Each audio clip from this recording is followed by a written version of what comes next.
They told him he had 5 good years left. That was 15 years ago.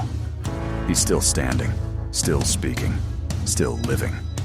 This is Living with Parkinsons, the good, the bad, and the reality.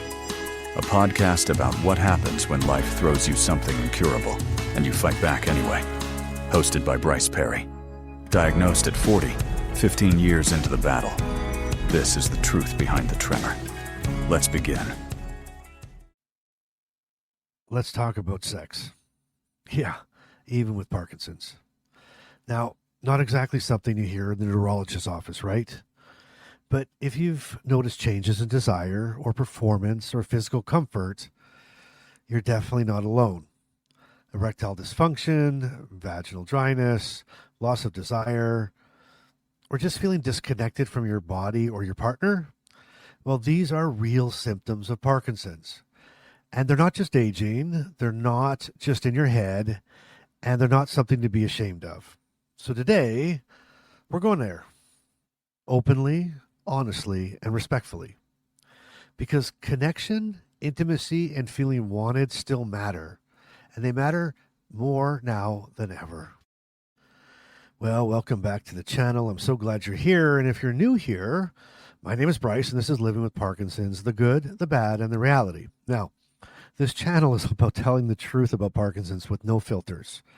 We talk about the stuff that no one else is saying out loud because living with Parkinson's takes more than medication and exercise. It takes honesty, it takes community, and it takes support. Okay, today's episode is when Parkinson's hits below the belt. Let's talk sexual health. So before we begin, I want you to take a deep breath. Okay, there's no shame here, just real talk that might finally make you feel seen.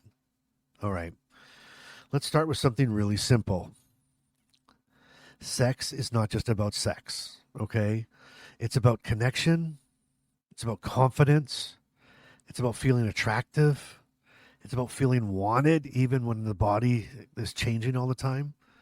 And Parkinson's messes with it all, doesn't it? And not because you're doing anything wrong, but because the disease doesn't stop at movement. It affects blood flow. It affects hormone levels. It affects muscles, nerves, energy, and mood. And yes, it affects relationships. Okay, so let's break it down. Men first. I don't know why men, but let's go with men first. Let's talk. Erectile dysfunction is extremely common in Parkinson's. You might notice a delayed response, difficulty staying erect, or even a loss of function. Now, it can show up early, or it can show up much later. And it's not just physical. Stress, fatigue, medications, and self-image all play a role. You know, there were times that I avoided intimacy altogether because I was worried it wouldn't work.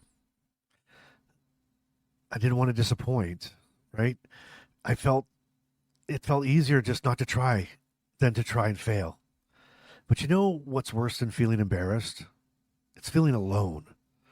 And I don't want you to feel that. Now, for women, well, women face different, they face different, but just as real challenges.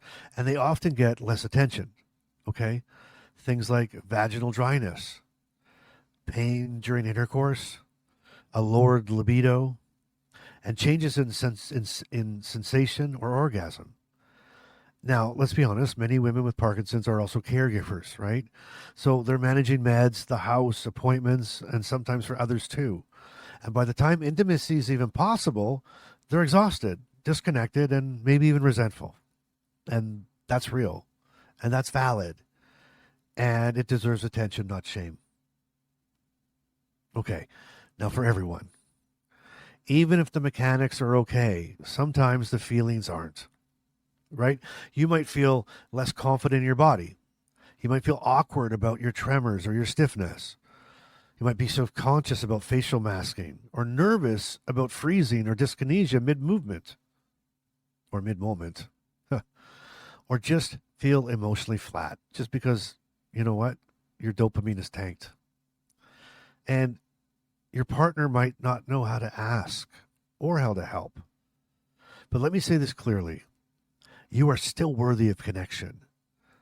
Your needs haven't disappeared. They've just changed, and that's okay. So the hardest part for me was bringing it up. So I want to give you a few ways to open the door. Here's one, right? You could say this: I've been feeling a little disconnected. Can we talk more, a little bit about intimacy and what it looks like now? Right? Just some opening lines to get the conversation started. Here's another one. This disease has changed a lot for me, and I miss feeling close to you. Or maybe you could say, I'm worried about how Parkinson's is affecting us physically, and I want us to be okay. Now, listen, caregivers and partners, listen with compassion. Don't jump in with fixes. Just listen. Be present, because that's everything. And if it's too hard to say, then you know what I would suggest is bring it up at a doctor's appointment together. Don't go by yourself, because then you come home with a big list of here's what you need to do and here's what we need to do, and let's go in this together. Okay. Anyway, so what can help? Where are we at? What are we going to do? Well, there are options.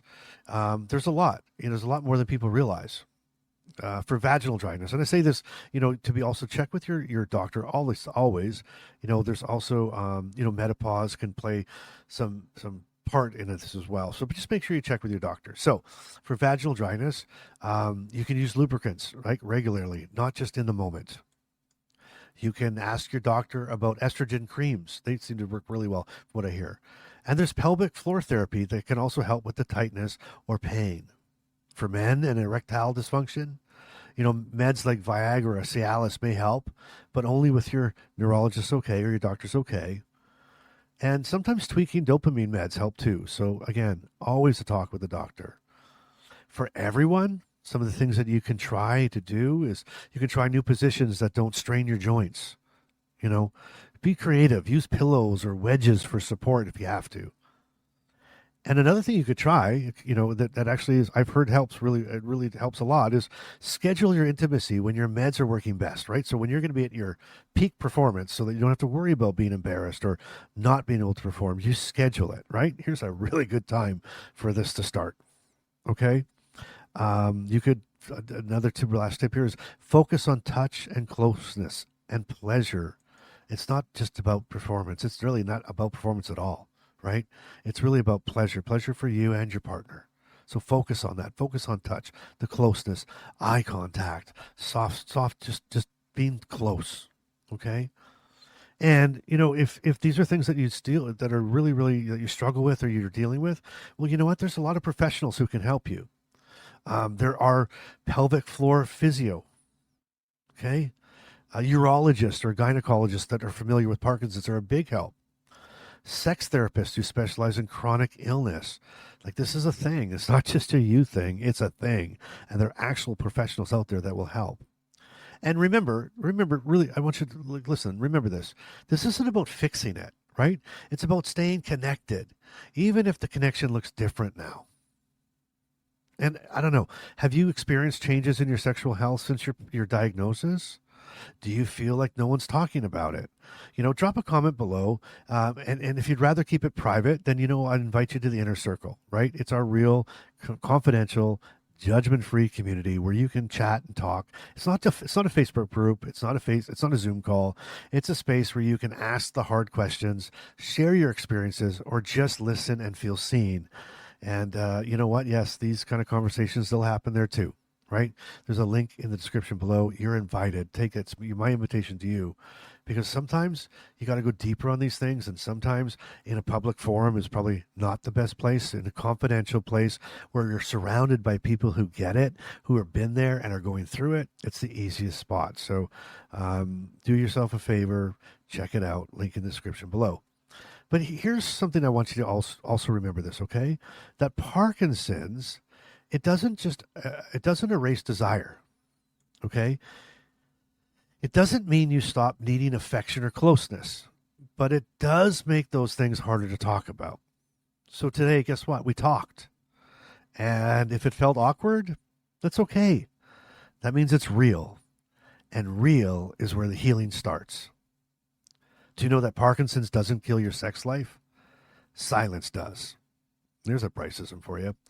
So keep speaking up and keep seeking connection. And as always, you keep doing life, and you keep doing it today. Parkinson's may be part of your life, but it doesn't get to define it. Thanks for listening to Living with Parkinsons, the good, the bad, and the reality. If this episode moved you, helped you, or reminded you you're not alone, share it with someone who needs to hear it. Want to go deeper? The Inner Circle is waiting. Monthly Zoom calls, 24/7 community, and a direct line to Bryce. You'll find the link in the show notes. Until next time, keep showing up and keep doing life today.